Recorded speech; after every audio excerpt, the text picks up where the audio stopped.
Kita sudah terlalu banyak mendengar kes pelajar buli di sekolah. Dan akhirnya ada yang kehilangan nyawa.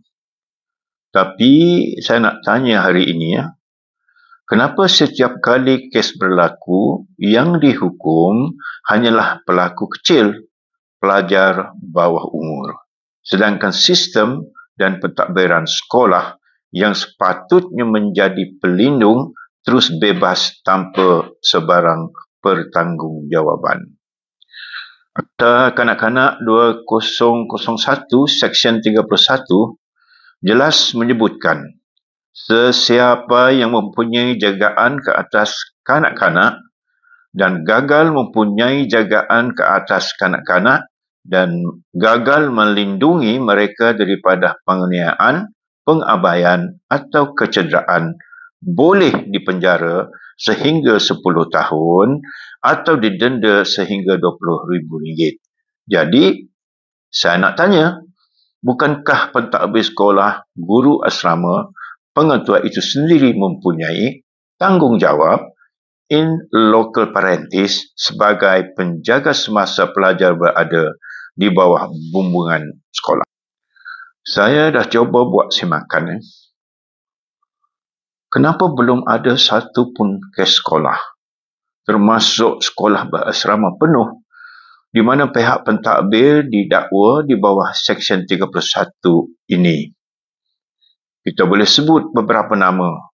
Kes pelajar MRSM, kes pelajar tahfiz, kes sekolah berasrama harian, semua berakhir dengan NFA. Apa itu NFA? No further action. Tiada tindakan lanjut atau an open verdict. Bila pelaku hanya pelajar bawah umur, mereka dihantar ke sekolah Henry Ghani atau diberi peluang kedua. Tapi siapa yang gagal menjaga keselamatan mereka? Siapa yang tutup mata dan siapa yang biarkan budaya buli berakar lama di sekolah? Kes Zarah Khadina, sebagai contoh, pelajar cemerlang, anak kecil yang berani, sepatut menjadi presiden, titik perubahan kepada sistem pendidikan negara. Tapi apa jadi? Inkuest dijalankan, keterangan saksi pelajar bercanggah, dan seolah-olah lebih banyak. Apa yang lebih banyak? Kita tengok berlaku character assassination terhadap arwah daripada mencari kebenaran sebenarnya. Bila saksi pelajar pula dipaksa atau takut bersuara, di mana integriti sistem itu. Juga contoh yang baru-baru berlaku di Negeri Sembilan, hanya pihak polis akan menyiasat di bawah Seksyen 507C. Tapi pihak sekolah tidak dipertanggungjawabkan dan tidak disiasat di bawah Seksyen 31. Tuan-tuan dan puan-puan, Zarah dan lagi nama-nama yang anak-anak kita yang meninggal tidak mati kerana nasib. Zarah mati kerana kegagalan sistem. Kegagalan sekolah memastikan keselamatan pelajarnya. Kegagalan pentadbiran mengesan, melapor dan menghentikan budaya buli sebelum terlambat.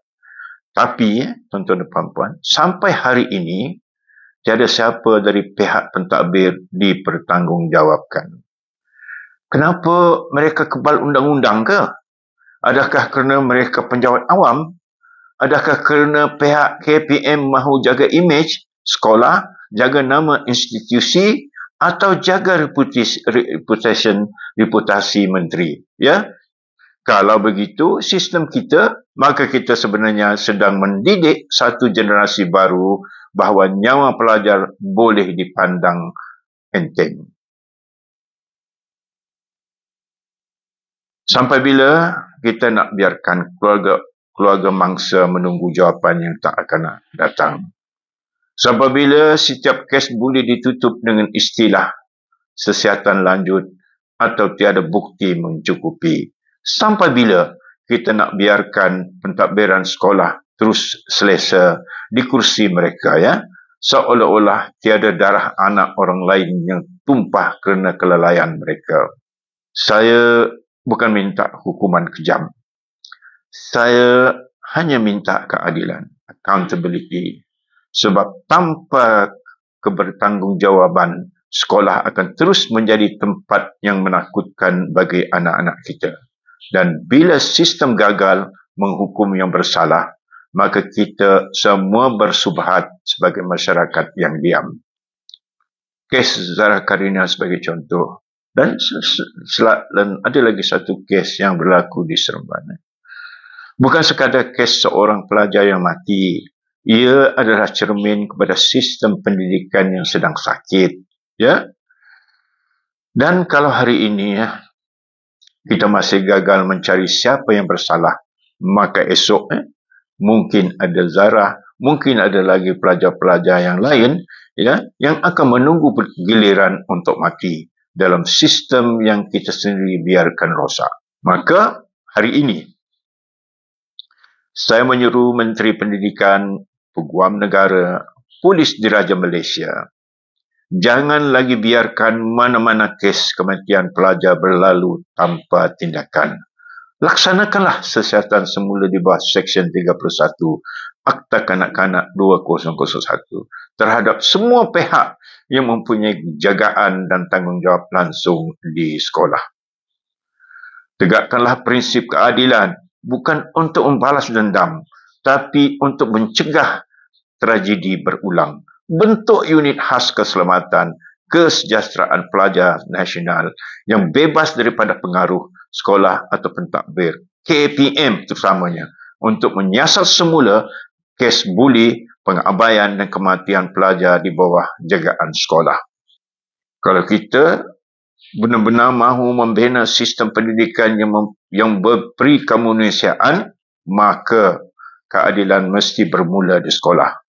Keadilan untuk semua, termasuk anak Zara Karina, termasuk arwah Zara, mesti ditegakkan bukan dengan air mata, tetapi dengan tindakan undang-undang.